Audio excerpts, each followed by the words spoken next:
I'm Cassidy Cash. This is That Shakespeare Life, and it's time for Weird Word Wednesday. This week, our word is Aquitaine, and the word itself gets used most in the play Love's Labour's Lost as a metaphorical stand-in for a large amount of love, or the lengths of which Byron is willing to go to earn his love's return. Now, as a place, however, this word refers to a region of France, and Byron's use of it in Love's Labour's Lost makes sense based on the history of the place. There's actually a ton of history to unpack here, much more than I can cover on Weird Word Wednesday, but here's the short version.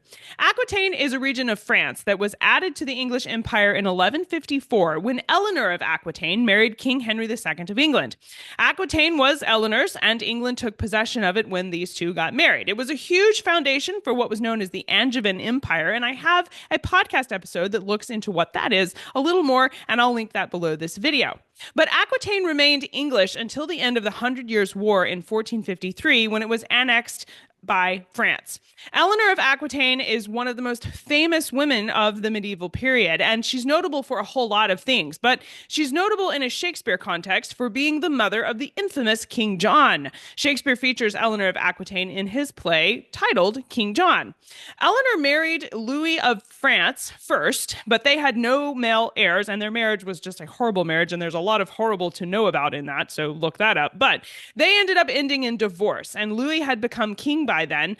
Then Eleanor went looking for a better match. She ended up finding it in Henry of Anjou, who's considerably younger than her, but he was going to be the King of England, so he caught her eye.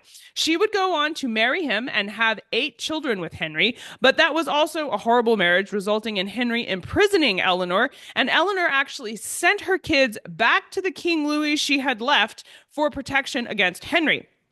It was a big kerfuffle, to say the least, but after Henry's death, Eleanor's other famous son, Richard, who you will know as Richard the Lionheart, assumes the throne and promptly sets his mother free.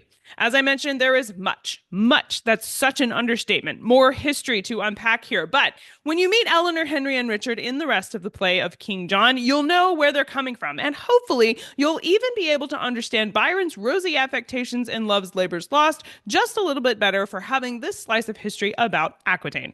That's it for this week. Thank you for watching. I'll see you next time. Bye-bye.